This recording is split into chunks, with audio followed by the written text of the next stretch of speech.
momentos vamos a pasar a presentar al doctor Pablo Carvajal Hincapié. Él nos va a hacer una introducción del derecho procesal laboral y de la seguridad social, enfocándose en los principios procesales. Bueno, el doctor Pablo Carvajal Hincapié es abogado de la Universidad de Medellín, conciliador en Derecho de la Universidad de Medellín, especialista en Derecho Penal también de la Universidad de Medellín, especialista en Derecho Laboral de la Universidad Externado de Colombia, es asesor empresarial, abogado litigante, docente catedrático y un plus, panelista en programas radiales. Bienvenido, doctor Pablo, tiene la palabra. Muchas gracias, Valentina, y a Globo Enfoques por realizar este tipo de espacios que le sirven no solo al estudiante de Derecho, sino a toda la comunidad en general. Yo he visto que muchas personas gratamente visualizan estos videos, por lo tanto quiero agradecer el tiempo dispensado por todas aquellas personas que en este momento se encuentran visualizando la presente clase o la presente conferencia o la presente charla, por así mencionarlo, o los que posteriormente pueden llegar a verla porque queda grabado en el canal de YouTube de Globo Enfoques. Para mí es un placer acompañarlos, siempre será un honor compartir ideas, compartir posturas, compartir academia. Para mí particularmente la educación es una pasión, y más que una pasión es un estilo de vida que está impregnado dentro de mis venas. La educación para mí es aquel sentimiento compartido con el derecho que hace realmente que palpite mi corazón. Perdónenme por ponerme como ejemplo, pero para mí es un legado educar, un legado que me han dejado mis antecesores, y por lo tanto siempre les trato de brindar un honor y dar lo mejor posible de mi parte. El día de hoy vamos a repasar o vamos a tratar de abarcar un tema, lo que hemos denominado como una introducción al derecho procesal laboral y de la seguridad social. Vamos a estar viendo los principios del derecho procesal laboral y de la seguridad social. Los principios. ¿Por qué los principios? Los principios es uno de los conceptos que se ven en la materia de procesal laboral y de la seguridad social, que introducen todos los conceptos del procedimiento, junto con la clasificación del conflicto y otros temas que se ven dentro de la materia. Pues los principios es un área muy importante, como lo menciona la doctora Paula en su charla, en su introducción antes, a las 10 a.m. en introducción al derecho laboral. Los principios son la base o la esencia que inspira cierta materia, pues obviamente, aunque conforme a las fuentes formales del derecho hay normas superiores a los principios, pues los principios son directrices que orientan todo el postulado y toda la interpretación para poder saber aplicar cierta determinada materia. Vamos a tratar de hacer un repaso muy sencillo, porque me gusta que las cosas parezcan simples, aunque no lo sean. Como dice Waldo Emerson, pues el educador es el hombre que hace que las cosas difíciles parezcan fáciles. Sin embargo, obviamente, vamos a tratar de conceptualizar lo mejor posible, tratando de abarcar los principios del procedimiento laboral y de la seguridad social que sirven de guía para la aplicación del derecho. Entonces, sin más preámbulos, vamos a tratar de hacerlo muy sencillo para no fatigar a quien escucha. Los principios del derecho laboral, del procedimiento laboral y de la seguridad social. El primer principio que nos menciona el procedimiento laboral, consagrado en el artículo 39 del Código Procesal del Trabajo y de la Seguridad Social, es el principio de gratuidad. ¿Y qué nos traduce este principio? Nos manifiesta, nos menciona, nos induce, nos da esa directriz mencionando que el ingreso a la administración de justicia es gratuito. Es decir, el proceso, usted para instaurar una demanda, para radicar una demanda, no tiene que pagarle al Estado. Es decir, la administración de la justicia en principio se realiza de manera gratuita. El artículo nos menciona el proceso se adelantará en papel común. ¿Qué es en papel común? en ciertos documentos existe el impuesto de timbre nacional. ¿Qué es el impuesto de timbre nacional? Es un impuesto de ciertos documentos públicos o privados cuando se generan algunas obligaciones, cuando se generan algunas transferencias de dineros o cuando hay de por medio algunos contratos. Entonces, el primer principio del derecho procesal laboral y de la seguridad social es el principio de gratuidad, el cual traduce que el acceso a la administración de justicia se realiza de manera gratuita. Manifiesta también este artículo que las actuaciones cursarán libre deporte, es decir, que traduce este enunciado, que el envío del expediente de un juzgado al tribunal o digamos de un juzgado al Consejo Superior de la Judicatura, ese envío, ese traslado se realizan de manera gratuita. Sin embargo, aunque el principio sea la regla general, pues tenemos que manifestar que este principio no es absoluto, es decir, tiene unas excepciones. Si bien la administración de justicia es gratuita primeramente, y me parece muy lógico que no se le pongan cargas porque por regla general el demandante siempre va a ser el trabajador, pues la luz que inspira el derecho laboral o la esencia del derecho laboral es proteger a una parte débil del contrato, y por regla general en casi todas las demandas el demandante, la parte demandante es el trabajador, pues este principio no es absoluto. Por lo tanto, el principio tiene sus excepciones, pues si bien el proceso inicialmente es gratuito, dentro del proceso hay que asumir algunos gastos por las partes, por ejemplo un pago de peritos, por ejemplo una notificación personal con el sistema anterior antes del 806, por ejemplo unos edictos, por ejemplo unas publicaciones, por ejemplo en caso tal de que se llegue a un tribunal de arbitramiento. Entonces, por lo tanto, el primer principio que nos menciona es el principio de gratuidad. El segundo principio del derecho procesal laboral y de la seguridad social es el principio de oralidad. Sustento jurídico de este principio, norma que le da sustento a este principio de oralidad, el artículo 42 del Código Procesal del Trabajo y de la Seguridad Social. ¿Qué nos traduce el principio de oralidad? Para todas aquellas personas que van a entrar a ver la materia o que están viendo el presente video porque quieren repasar los conceptos o porque son abogados litigantes o de la comunidad en general y quieren pues estar presentes en la presente charla. El principio de oralidad, regulado en el artículo 42 del Código del Procedimiento Laboral y de la Seguridad Social, traduce que todas las etapas del proceso laboral se realizan de manera verbal, por regla general, es decir, la mayoría de etapas del proceso laboral son de manera verbal y requiere una inmediación porque el juez debe estar presente. Ante las audiencias, anteriormente hace mucho tiempo, pues a mí no me tocó, pero a los abogados más viejos sí les tocó, ante las audiencias podían ser de manera escrita, es decir, se realiza el procedimiento escrito. Hoy en día no, hoy en día las audiencias son verbales, las actuaciones judiciales y la práctica de las pruebas en las instancias por regla general se efectúan de manera verbal. Ahora, este principio tampoco es absoluto, como hemos dicho con el principio de gratuidad, y también tiene sus excepciones que a los docentes catedráticos les encanta preguntar en los exámenes parciales.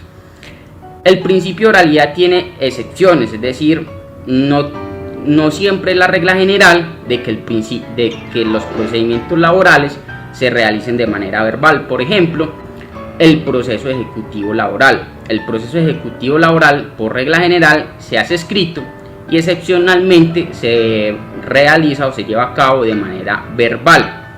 Cuando se lleva a cabo de manera verbal el procedimiento ejecutivo laboral, cuando se presenta la práctica de pruebas y la resolución de excepciones que debe ser en audiencia. Entonces, por lo tanto, la regla general es que las audiencias laborales, las etapas judiciales en materia del procedimiento laboral se realicen de manera verbal. Ahora, en un procedimiento ordinario, el proceso laboral es mixto. Si bien la regla general es que se realice verbal, también hay etapas que se llevan de manera escrita. Por regla general, las etapas que se realizan de manera escrita es el principio y el final de cada expediente judicial o cada caso que está en litigio. El inicio, presentación de la demanda, por ejemplo, se realiza de manera escrita. acto emisorio de la demanda se realiza de manera escrita. La contestación de la demanda se realiza de manera escrita. Una vez contestada la demanda y se fije fecha y hora para realizar las audiencias, empieza la etapa verbal. Por ejemplo, se fija la audiencia al artículo 77, audiencia inicial, donde son las audiencias muy importantes. Se realizan las audiencias de manera verbal. ¿Qué etapas, por ejemplo, se realizan de manera verbal? La conciliación, la decisión de secciones previas, la etapa que sanea el litigio, la etapa que fija el litigio, la etapa que decreta pruebas, la etapa de práctica de pruebas y obviamente la audiencia de juzgamiento. Este concepto se realiza de manera verbal, es decir, como la mitad del procedimiento ordinario laboral se realiza de manera verbal. Es la regla general de que la mayoría de las etapas se realicen de manera verbal y así nos lo dictamina este artículo. Ahora bien, al final del procedimiento vuelven y surgen algunas circunstancias que se pueden llevar de manera escrita. Inclusive hoy en día, con el decreto 806 del 2020, el Tribunal Superior de Medellín o los tribunales superiores del distrito de cualquier ciudad o departamento tienen esa facultad de llevar esa segunda etapa en el tribunal de manera escrita, es decir, el procedimiento se puede realizar de manera escrita. Entonces, la regla general, según el principio, es que las etapas se realicen de manera verbal y excepcionalmente se realicen de manera escrita. Por ejemplo, otras etapas que se pueden realizar de manera escrita: el auto que cumple lo resuelto por el superior, el auto que liquida costas o el archivo del proceso se realiza escrita. La regla general es que se haga verbal, la excepción es que se haga escrita. El procedimiento laboral y de la seguridad social tiene la finalidad de que se hagan las etapas de manera verbal para tener un contacto más directo entre las partes, entre los jueces, entre los medios de prueba, como vamos a ver más adelante en otros principios. Otro principio del derecho procesal laboral y de la seguridad social, el principio de publicidad.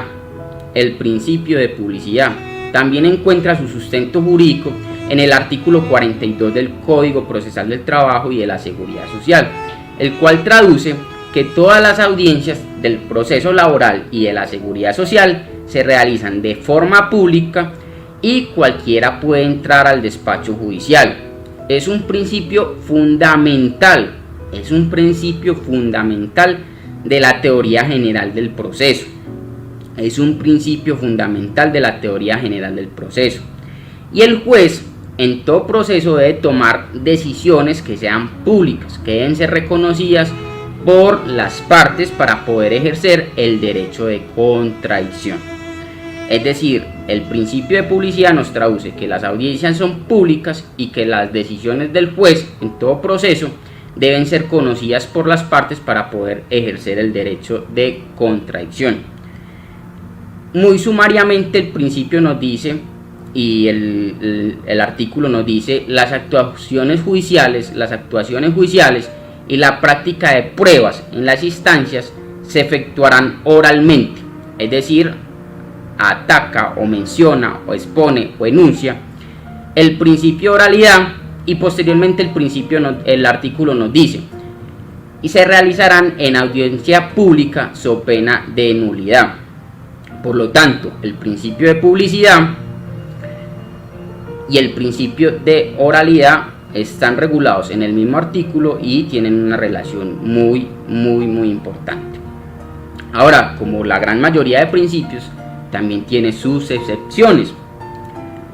Y como dije anteriormente, es el que le encanta a todos los docentes preguntar. Entonces estén muy atentos con las excepciones de los principios o con los casos que se exceptúan. El principio de publicidad, si bien las audiencias son públicas, pues hay casos donde el juez, a petición de parte o por su propia voluntad, es decir, de oficio, puede declarar que la audiencia se haga de manera privada, por dos razones, o por razón de moralidad o por razón de orden público. Entonces, por lo tanto, el principio de publicidad, la regla general es que las audiencias se hagan de manera pública y que la decisión del juez siempre se conozca por las partes para poder ejercer el derecho de contradicción, pues tiene una excepción, y es que en caso de en caso de que alguna actuación vaya en contra del orden público o de la moralidad, a petición de parte o de oficio por el juez, se puede realizar la audiencia privada para proteger la moralidad y el orden público. En este caso tengo, por ejemplo, dos situaciones, dos circunstancias. La primera es un caso en Bogotá donde teníamos un litigio con unos transportadores.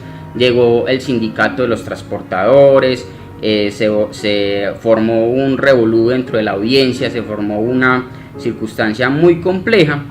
El sindicato no hacía sino hacer bulla, llevaron carteles, fue un tormento para los abogados y para las partes, porque el sindicato se tomó el despacho, no se subordinó a ese respeto que le tenemos todos los abogados a los estrados judiciales, y obviamente a petición de parte se solicitó al juez de conocimiento que se realizara la audiencia de manera privada por alteración del orden público, y el juez efectivamente concedió esta solicitud y procedió a realizar las actuaciones de manera privada.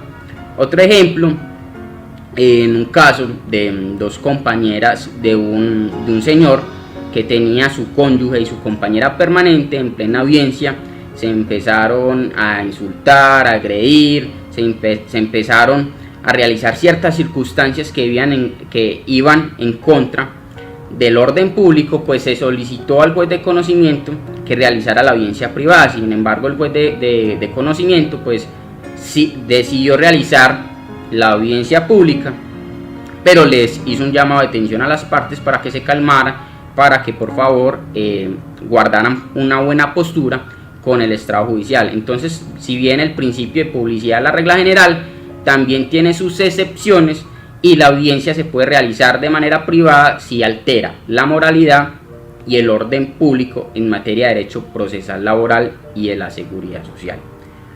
Otro principio que abarca el procedimiento laboral y de la seguridad social, y es el principio de concentración de la prueba. ¿Cuál es el sustento jurídico del principio de concentración de la prueba? Es el artículo 45 del Código Procesal del Trabajo y de la Seguridad Social.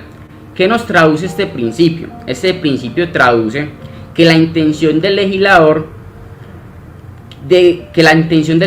sea concentrar la prueba solo en dos audiencias. Por lo tanto, nos dice el legislador que en ningún caso en materia procesal laboral y de la seguridad social se van a realizar más de dos audiencias. Por regla general, solo son dos audiencias, la del artículo 77, es decir, la audiencia inicial, y la del artículo 80 del Código Procesal del Trabajo y la Seguridad Social, es decir, la audiencia de práctica de pruebas y de juzgamiento.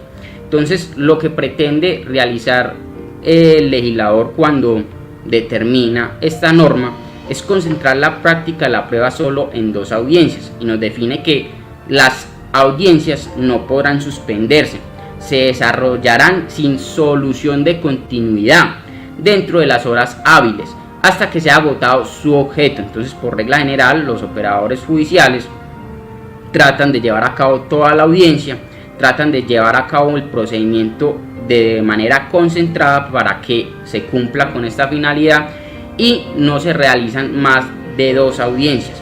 Ahora, el juez, como director del proceso, puede habilitar un tiempo considerable. Por ejemplo, si no se realiza una sola audiencia en un día, que es muy complejo que pase, pero puede pasar porque hay procesos muy difíciles, puede suceder que una audiencia se realice durante todo el día, o que el juez fije el tiempo prudente que la suspenda para realizarla otro día, pero en ningún caso podrá celebrar más de dos audiencias. Es decir, en el procedimiento laboral solo existen dos audiencias, la audiencia inicial y la audiencia de instrucción y juzgamiento, como nos lo ordena el legislador. Es decir, concentra la práctica y el decreto de las pruebas en estas audiencias. el decreto en la audiencia inicial y la práctica en la segunda audiencia de instrucción y juzgamiento. Por lo tanto, las partes tienen un momento procesal para poder aportar o solicitar esas pruebas. Por ejemplo, los momentos en la demanda y en la contestación de la demanda. En la demanda lo puede solicitar la parte demandante y en la contestación de la demanda lo puede solicitar la parte demandada. O por ejemplo, la declaración de los testigos. Los testigos, como ustedes han visto o como ustedes van a llegar a ver o como se puede mencionar aquí, se puede enunciar, los testigos pueden en la declaración de su testimonio aportar pruebas relacionadas con su mismo testimonio. Y también el juez tiene unos momentos procesales para realizar ciertas diligencias. Por ejemplo, para decretar la práctica de las pruebas lo hace en la audiencia inicial del artículo 77 y para realizar la práctica de las pruebas por regla general lo hace en la audiencia de instrucción y juzgamiento del artículo 80. Entonces, por lo tanto, la concentración de la prueba implica cumplir con la oportunidad de las partes de aportar o solicitar pruebas y el juez podrá decretarlas y practicarlas en las audiencias. Posteriormente podemos evidenciar otro principio, el principio de preclusión o eventualidad. Este principio no tiene un sustento jurídico, es decir, no tiene un artículo, no tiene una norma que le dé sustento. Sin embargo, por la operatividad, por la practicidad y por la operación del Código Procesal del Trabajo y la Seguridad Social y de las actuaciones judiciales, de los expedientes y de los litigios, se le da aplicación al principio de preclusión o eventualidad. ¿Qué nos traduce este principio? Nos manifiesta que todas las etapas procesales tienen un término de tiempo para llevarlas a cabo. Todas las etapas procesales tienen un término de tiempo para llevarlas a cabo.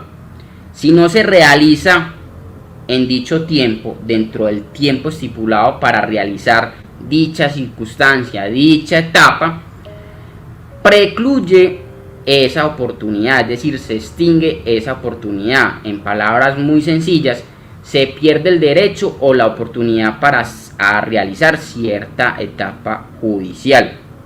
Es decir, una vez cerrada una etapa, no puede volverse a la misma.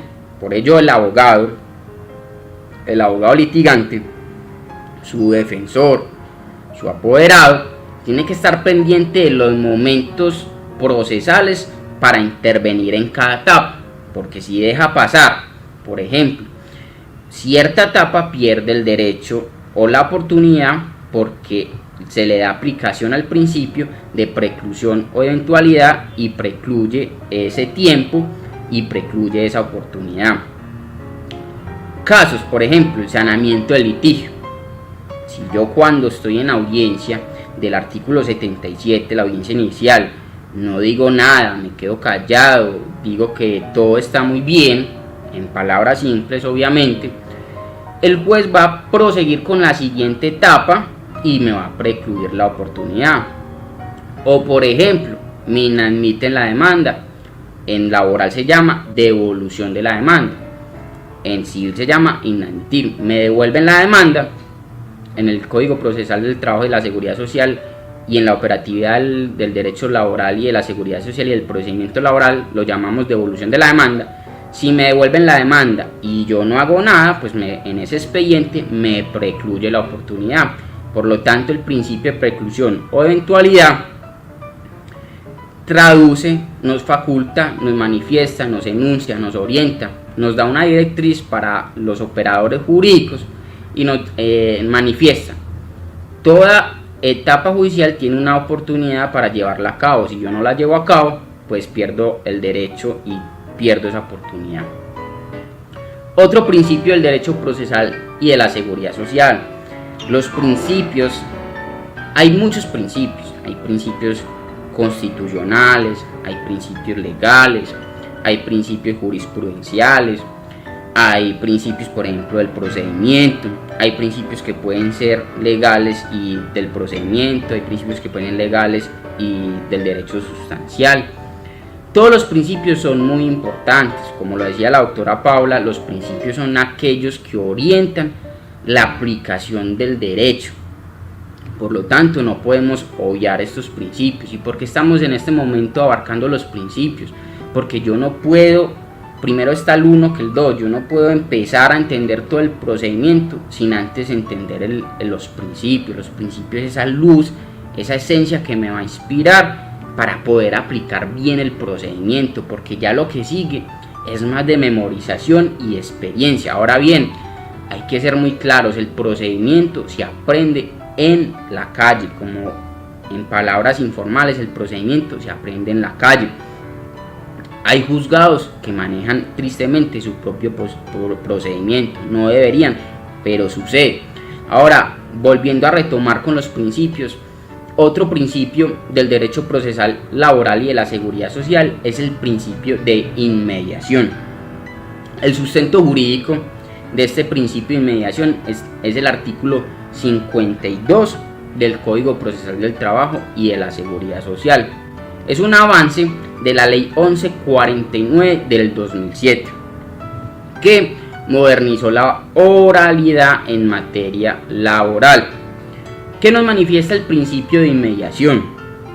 Nos enuncia, nos dice que el único que puede dirigir las audiencias es el juez, y esto es lo que permite que el juez tenga un verdadero contacto con las partes y con los medios de prueba. El único que puede dirigir el proceso es el juez, y por lo tanto le permite que tenga un verdadero contacto con las partes y con los medios de prueba. Anteriormente, hace mucho tiempo, el secretario podía realizar la audiencia, y el secretario realizaba la audiencia y el juez era el que firmaba. Entonces esto era muy mal visto en muchas ocasiones y se prestaba para realizar fraudes. Entonces, por lo tanto, ese principio fue celebrado por algunos doctrinantes, me incluyo, porque hoy en día es el juez el que realiza la audiencia, el que realiza las etapas judiciales, y por lo tanto es el que tiene verdadero contacto con las partes y con los medios de prueba. Ahora, el principio también tiene sus excepciones. Lo ideal es que el mismo juez que inicia el proceso sea quien tome la decisión. Sin embargo, a pesar de que el juez es el que verdaderamente, el juez de conocimiento de ese proceso es el que verdaderamente debe tener contacto con las partes y con los medios de prueba, hay circunstancias donde le piden al juez practicar ciertas pruebas. Entonces, por lo tanto, si bien existe un juez de conocimiento, la excepción a este principio es que el juez de conocimiento sí puede librar o remitir un despacho comisorio para que otro juez le practique cierta prueba, en caso de que sea casi que imposible que el juez de conocimiento pueda realizar alguna prueba. Por ejemplo, en los procesos de remate, en muchas ocasiones en los procesos ejecutivos laborales, el juez de conocimiento libra un despacho comisorio o remite un despacho comisorio para que un juez civil sea el que le practique esa práctica de prueba, digamos en un secuestro de un bien, en caso tal de que necesiten secuestrar un bien. Ahora, la regla general es que el juez de conocimiento, por el principio de inmediación, sea el que tenga el contacto directo con las partes y con los medios de prueba, porque anteriormente, muy triste y todo, pero el secretario podía realizar la audiencia hace mucho tiempo. Los estudiantes que son nuevos, los que apenas van a dar la materia, los abogados que hace poco se graduaron, pues no les tocó y les parece quizá ilógico o les parece quizá muy difícil esa situación, pero sucedía. Entonces el principio de inmediación le ordena al juez tener un contacto directo con las partes y con los medios de prueba. Otro principio del derecho procesal laboral y de la seguridad social: principio de libre formación del consentimiento por parte del juez. Sustento jurídico de este principio, el artículo 61 del Código Procesal del Trabajo y de la Seguridad Social. ¿Qué nos menciona, qué nos expone o qué nos enuncia el principio de libre formación del consentimiento por parte del juez? Recuerden, regulado en el artículo 61. Nos traduce que una vez practicadas las pruebas, es decir, una vez llevado a cabo todo el procedimiento y toda la etapa probatoria, el juez tiene la libertad y la capacidad,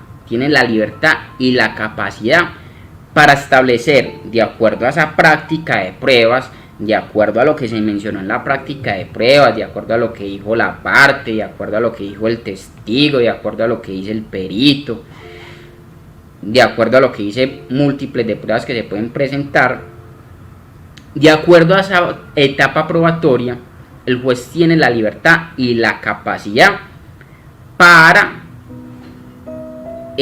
formar su consentimiento y para darse una idea de lo ocurrido en el procedimiento, con la finalidad de que en la sentencia tome una decisión.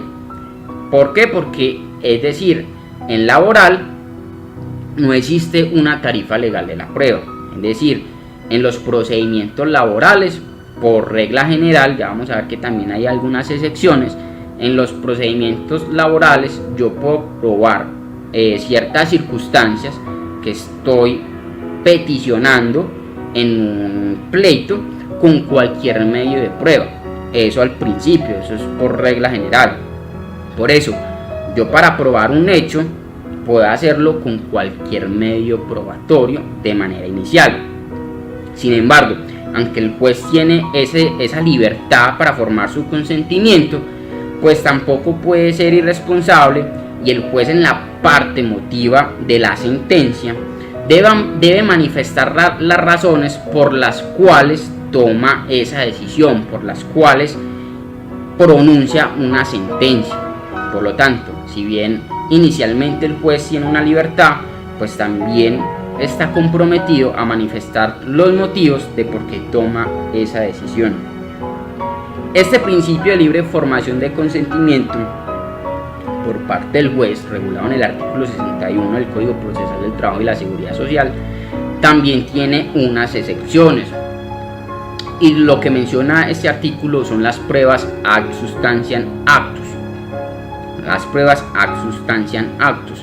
¿Qué son las pruebas ad substantiam actus? Son aquellas pruebas que el legislador le dio cierta relevancia y que se prueban por sí mismas, sin necesidad de otras pruebas. Entonces, el legislador mismo le exige cierta solemnidad a ciertas circunstancias, solemnidad escrita para que sean válidas. Por ejemplo, el periodo de prueba se ha mencionado mucho por la jurisprudencia y la doctrina, que debe ser pactado por escrito. Ahora hay ciertas interpretaciones que dicen que no, pero la regla general es que el periodo de prueba debe ser pactado por escrito. La convención colectiva debe ser pactada por escrito. El pacto colectivo debe ser pactado por escrito. El contrato de aprendizaje debe ser pactado por escrito. Entonces, si bien el derecho laboral inicialmente no existe una tarifa legal de las pruebas, hay unas pruebas que el mismo legislador le dio esa solemnidad escrita y que se prueban por el solo hecho de presentarlas. Entonces, el libre formación del consentimiento del juez va a depender de las circunstancias del pleito, si hay pruebas ad substantiam actus o no, y él mismo podrá formar su consentimiento conforme a la práctica probatoria y tiene la libertad y la capacidad de formar conforme a lo visto en la práctica de pruebas su consentimiento para tomar una decisión de fondo en la sentencia. Otro principio de congruencia, regulado, y el sustento jurídico está en el artículo 50 del Código Procesal del Trabajo y la Seguridad Social. ¿Qué nos manifiesta el principio de congruencia? Nos traduce el principio de congruencia que la decisión tomada por el juez debe estar acorde con las pretensiones pedidas en el escrito de la demanda o acorde con las excepciones presentadas en el escrito de contestación de la demanda.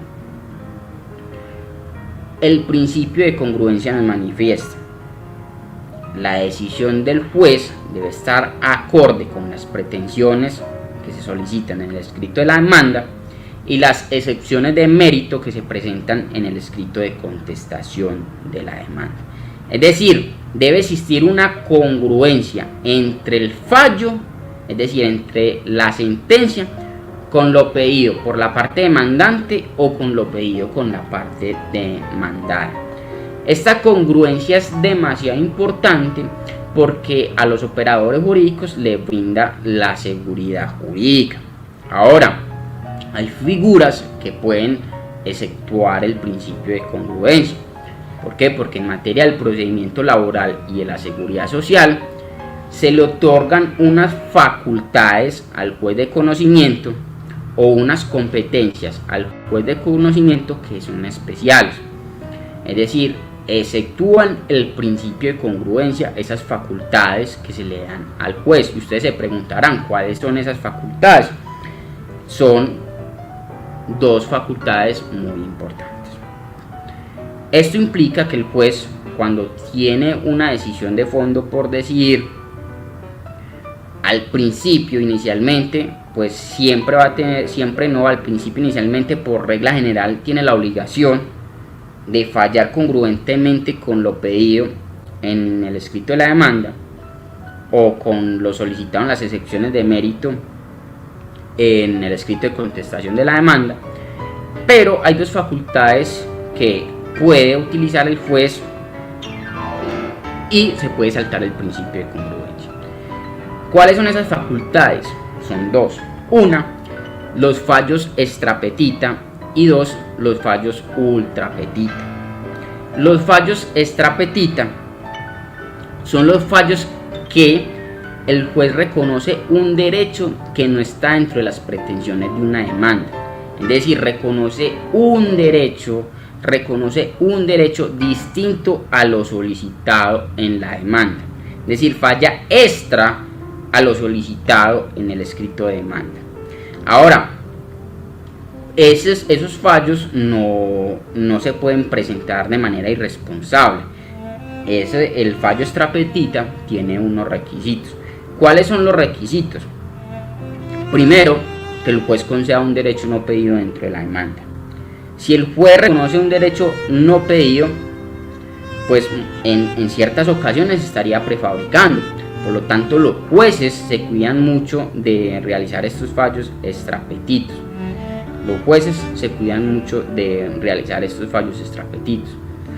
Segundo, requisito para que se pueda presentar el fallo extrapetita: que el derecho no pedido se haya discutido dentro del proceso.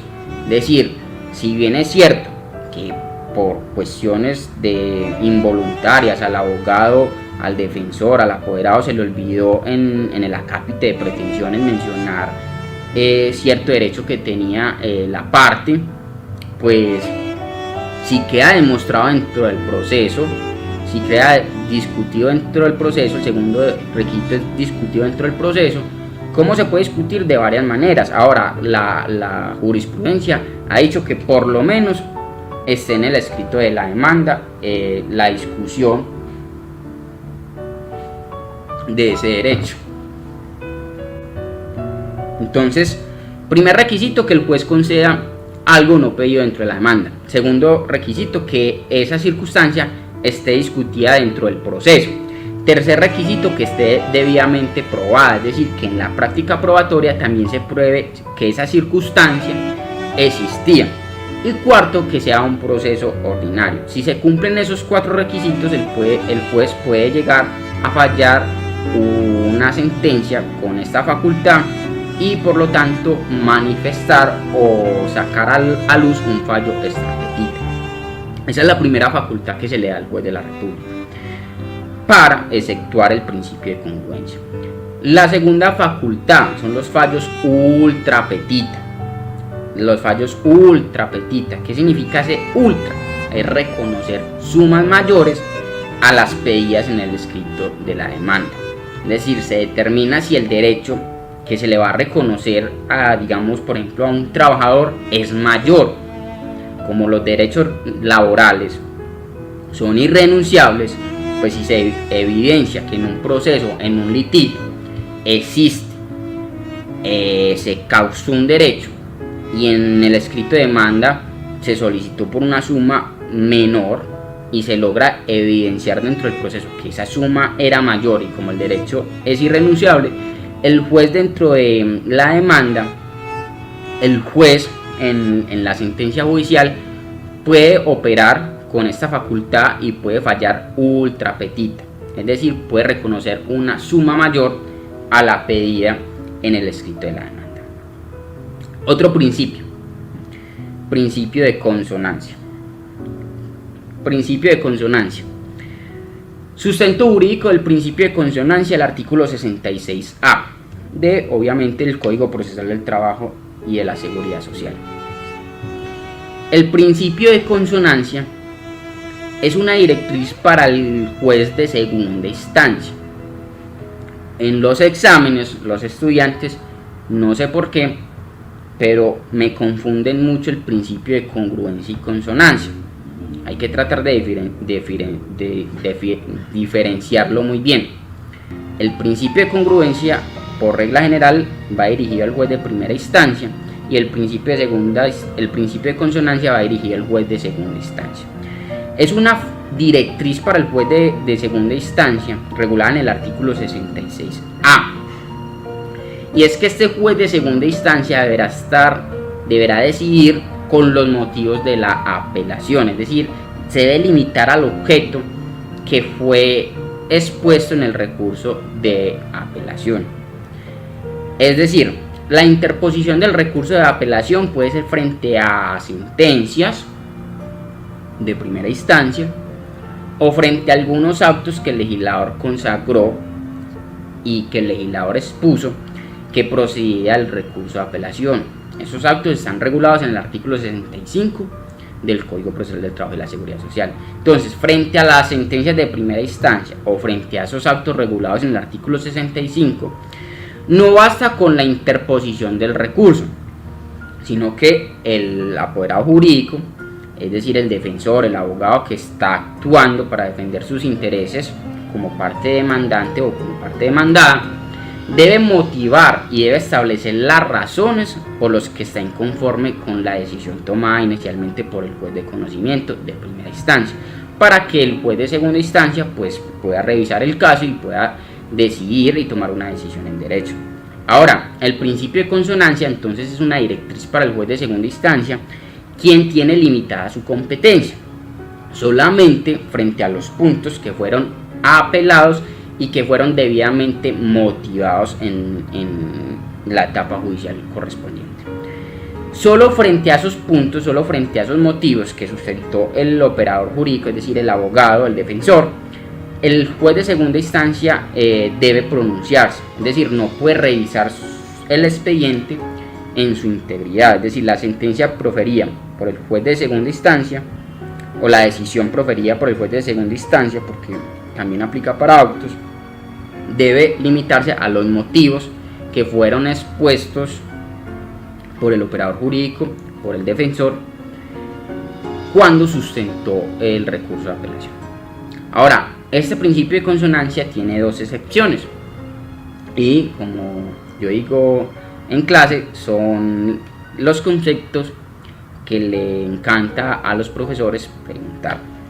¿Cuáles son esas dos excepciones? La primera es la sentencia 968 del 2003.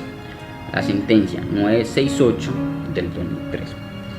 Y dice, así exista un principio de consonancia, así el legislador haya consagrado un principio de consonancia, y es una directriz para el juez de segunda instancia, pues si el juez de segunda instancia detecta la vulneración de derechos mínimos irrenunciables, que ya lo expuso la doctora Paula en cierto acápite cuando estaba dando su exposición anterior al inicio de esta, derechos mínimos irrenunciables, como ella expuso, consagrados en el artículo 53 de la Constitución Política de Colombia como un principio fundante. Cuando el juez de segunda instancia evidencia los derechos mínimos irrenunciables dentro de un proceso, pues se puede saltar ese principio de consonancia y puede revisar el expediente en su integridad, o pronunciarse y decir sobre ese derecho mínimo irrenunciable, porque el trabajador no puede renunciar a sus derechos. Otra excepción al principio de consonancia, y es un concepto muy importante, y es el grado de jurisdicción de consulta. Grado de jurisdicción de consulta regulado en el artículo 69. ¿Qué es el grado de jurisdicción de consulta? Es un concepto, es una facultad que tiene el juez de segunda instancia de conocer la totalidad de un proceso como si fuese el juez de primera instancia. Pues si bien al principio existe el principio de consonancia, pues el artículo 69 nos dice y nos da otra directriz, un concepto muy importante, y nos dice, pues así bien exista el principio de consonancia, también hay un concepto que es el grado de jurisdicción de consulta, y el juez de segunda instancia puede conocer en su totalidad el expediente. Se aplica en dos circunstancias. La primera aplicación es cuando la sentencia de primera instancia es totalmente desfavorable a los intereses del trabajador y la decisión no fue a apelar. Entonces el primer concepto trae dos requisitos. Primero, que la sentencia sea totalmente desfavorable para el trabajador. Y segundo, que esa decisión no fue apelada, porque si fue apelada y se exponen los motivos, pues el juez de segunda instancia debe mirar el expediente y decidir conforme a los motivos y las razones expuestas. Ahora, si no fue apelada y la sentencia es totalmente desfavorable a los intereses del trabajador, el juez de segunda instancia sí puede mirar en su integridad el proceso. Y segundo concepto, también aplica el grado de jurisdicción de consulta cuando la sentencia fuese adversa a la nación, al departamento, al municipio o a aquellas entidades descentralizadas en las que el Estado sea garante. Por ejemplo, una sentencia en contra de Colpensiones. ¿Por qué? Porque el Estado es garante de esta entidad, es una entidad descentralizada donde la nación es garante. Entonces, por ejemplo, una sentencia adversa en primera instancia en Colpensiones puede llegar a grado de jurisdicción de consulta y el juez de segunda instancia puede revisar el expediente en su totalidad. Ahora, nota aclaratoria. Muchas veces para los defensores o muchas veces para los abogados, en algunas ocasiones puede ser más conveniente, si estoy defendiendo a un trabajador, no apelar y quedarme callado y que suba en consulta para que el tribunal evidencie todo el expediente y su integridad. Ahora bien, eso va a depender del tecnicismo jurídico, tanto sustancial como procesal, que tenga el abogado para tomar esa decisión, que debe ser muy hábil. Y si no apela y si la decisión es totalmente adversa al trabajador, pues el juez de segunda instancia debe observar en su integridad el expediente. Ahora bien, yo que recomiendo como docente catedrático, yo recomiendo que el abogado sí realice mejor la apelación. Ahora, esa apelación que abarque los puntos de una manera muy concreta, muy profesional, muy argumentada, tanto los puntos jurídicos, probatorios, las circunstancias fácticas y jurídicas de por qué está en desacuerdo con esa decisión, y que el juez de segunda instancia le escuche los motivos por el cual usted está en desacuerdo. Obviamente motivos de peso, motivos que den argumento, motivos que sean relevantes para que el juez de segunda instancia pues determine por qué circunstancias usted está en desacuerdo y mejor le dé aplicación al principio de consonancia y por lo tanto resuelva el recurso de apelación. Otro principio, el principio de impulsión oficiosa del proceso. Sustento jurídico, artículo 30 del Código Procesal del Trabajo y de la Seguridad Social. ¿Qué nos manifiesta este principio? Inicialmente el procedimiento laboral es rogado, es decir, se debe instaurar una demanda. El juez de conocimiento no puede iniciar de manera oficiosa un procedimiento laboral, sino que debe iniciarse el procedimiento con la presentación de la demanda, para que posteriormente se puedan reconocer unos derechos o se puedan negar, pues eso ya va a estar en la decisión del juez. Ahora, si bien el proceso es rogado, el demandante tiene unas obligaciones, la parte demandante o la apoderada de la parte demandante tiene unas obligaciones. No va con solo presentar la demanda, sino que una vez admitida la demanda, pues el demandante con el procedimiento antes del 806 debía comunicarle al demandado la admisión de la demanda para que él vaya a notificar, para que el demandado fuese a notificarse personalmente de la demanda. Ahora, esto con el decreto 806 ustedes ya saben que el escrito de demanda pues se envía de una vez copia simultánea al demandado, y pues posteriormente yo creo que vamos a estar explicando el decreto 806 del 2020. Ahora, en el procedimiento anterior, cuando se emitía la demanda, pues el demandante tenía la obligación de realizar todas las diligencias para notificar al demandado de forma personal, enviarle citaciones, citaciones. El demandante tenía la obligación de enviar ciertos documentos por correo certificado. Una vez admitida la demanda, una vez notificada la demanda, al demandado, una vez notificada la demanda al demandado, esto es importante porque también se pregunta en clase, una vez notificada la demanda al demandado, inicia la facultad de impulsión oficiosa del juez, es decir, el juez debe impulsar el proceso una vez notificado el demandado hasta su finalización. Ya el juez, una vez notificado el demandado, direcciona el proceso y es quien inicia y termina las etapas judiciales.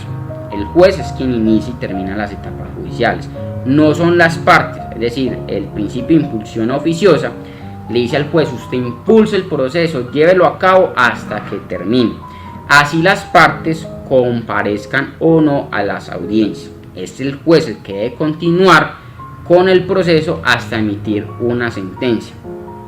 Notas aclaratorias: en materia laboral no existe la figura de la perención ni de los fallos inhibitorios. El juez, hacia asistan o no las partes, siempre debe tomar una decisión en derecho. 2. La esencia de las partes tiene que ser injustificada para que el juez le dé esa impulsión, porque si las partes justifican que no podían asistir, digamos, a una audiencia o otra etapa judicial, una justificación válida, el juez se la puede aceptar y puede fijar nueva fecha y hora para reprogramar cierta etapa judicial, por ejemplo una audiencia. Algo importante en este principio, en este artículo nos menciona, es el archivo del expediente. Una vez admitida la demanda, con el procedimiento anterior, inclusive con el 806, yo le debo enviar el auto emisorio de la demanda al demandado. Si yo no realizo ninguna diligencia, si hay una inactividad del demandante, si yo presenté una demanda, nunca realizo la notificación al demandado, nunca le envío el auto emisorio al demandado, pasados 6 meses, admitida esa demanda, el juez tiene la facultad de archivar el proceso. Es decir, admite la demanda, lo hace el juez.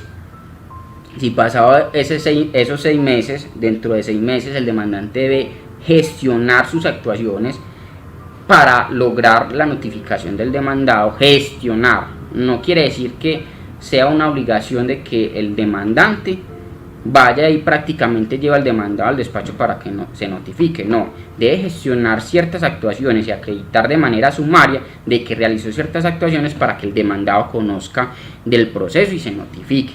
Si no realiza ninguna actuación, el juez puede declarar el archivo del proceso. Otra nota aclaratoria: si la persona ha hecho las actuaciones tendentes a intentar la notificación y el demandado no ha asistido a notificarse, no es culpa del demandante. Es decir, si yo realizo las actuaciones y le pruebo al juez, el juez no me puede archivar el proceso porque yo le estoy diciendo, vea, yo sí he sido diligente, yo sí he realizado ciertas actuaciones, por lo tanto usted no me puede archivar el proceso. Entonces, por lo tanto, la comparecencia del demandado es una facultad del demandado. Ahora, el demandante no puede obligar al demandado a que vaya y se notifique. Él tiene que realizar unas actuaciones tendientes a lograr esa notificación, pero en muchas ocasiones es muy difícil las notificaciones del demandado. Tengo que decir, es claro, como abogado litigante, como asesor empresarial, a veces la contraparte es difícil de que se notifique. Sin embargo, yo le demuestro al juez que realice esas gestiones para que la contraparte se notifique. ¿Cuál es la consecuencia jurídica? Entonces, si yo no hago nada, es el archivo del proceso. No como se presentan procedimientos en el procedimiento civil. En el procedimiento civil tiene una consecuencia distinta, y es que el juez declara el desistimiento tácito. En la oral existe el archivo del proceso. Inclusive algunos jueces de pequeñas causas y competencia múltiple yerran aplicando el desistimiento tácito si se presenta esta figura, porque la consecuencia jurídica es el archivo del proceso. Por último, un principio muy válido, y creo que uno de los más importantes, que lastimosamente hay algunos abogados que no lo aplican, y es el principio de lealtad procesal. Sustento jurídico, el artículo 49 del Código Procesal del Trabajo y la Seguridad Social, que es el principio procesal, el principio de lealtad procesal. Este principio implica que las partes actúen de una manera correcta y leal con el proceso. Por ejemplo, que no interpongan recursos para dilatar el proceso. Es una facultad que tiene el juez cuando ve un comportamiento de una de las partes de buscar una deslealtad con el proceso. Entonces, por lo tanto, este principio de lealtad procesal es ser leal al procedimiento, es ser leal a la norma, es ser leal al derecho. Y algo particular, y que yo se los menciono mucho a los estudiantes, afuera, en la cancha, en los juzgados, en los despachos, ya estamos cansados de esos abogados corruptos, de esos abogados ambiciosos, de esos abogados que simplemente quieren defraudar a la ley. No, ustedes cuando estudian derecho deben procurar ser una luz, ser un ser que inspira a la sociedad. Lastimosamente el control más importante que tiene la justicia es la sociedad, y hoy vemos que la sociedad hoy en día, tanto por los medios de comunicación o por solamente comentarios, no confían en la justicia, y en muchas ocasiones no confían en los abogados. Ahora, este principio por lo tanto de lealtad procesal no es letra muerta. Este principio no es letra muerta, este principio se debe aplicar por los operadores jurídicos. Debemos tomar conciencia, debemos ser buenos ciudadanos, debemos ser buenos abogados, debemos tratar de defender los intereses de nuestros clientes, pero sin contrariar unos valores fundantes del procedimiento. Por lo tanto, damos por finalizada entonces la charla de introducción al derecho procesal laboral y de la seguridad social con los principios básicos del procedimiento. Los invitamos a que ustedes mismos profundicen, a que en las clases estén muy atentos, y los abogados que ya son litigantes obviamente a que apliquen estos principios. Valentina, entonces damos por terminado la charla, y muchos éxitos para todos ustedes. Muchas gracias, profe Pablo, por esos aportes tan valiosos. Bueno, muchas gracias a todos ustedes por la invitación, a Globo Enfoques, que siempre está muy atento a ayudar a la sociedad con su canal en Instagram, en Facebook, siempre pendiente de todo. Es una ayuda muy importante, no solo para la comunidad, sino para los estudiantes de Derecho. Sigan así, Globo Enfoques. Valentina, muchos éxitos en tu carrera. Espero verlos a ambos en la vida profesional, que algún día nos toque algo cerca, o poderlos ver en los juzgados o alguna situación similar. y siempre cuenten con nosotros, no solo conmigo, sino con Paula, la firma Carvajal Abogados y Asociados, para lo que necesiten. Muchísimas gracias. Bueno, por acá terminamos con unos saluditos para Mariana Rodríguez, Mayra Gómez, Antonio José Escobar, Lady Vieira, José Luis Díaz, Andrés Felipe Oliveros, Ángela María, y en general muchas gracias a todos los que se conectaron en este live. Recuerden suscribirse, darle like, seguir en Instagram y en Facebook a Globo Enfoques. ¿Qué más? Bueno, no olviden el código de principios para que no se la pierdan y sigan conectadísimos con estas jornadas de estudio. Y excelente inicio de semestre para todos y para los profesionales que ya nos ven. Éxitos en toda su carrera. Acá finalizamos. Muchas gracias. Gracias a ustedes, que estén bien.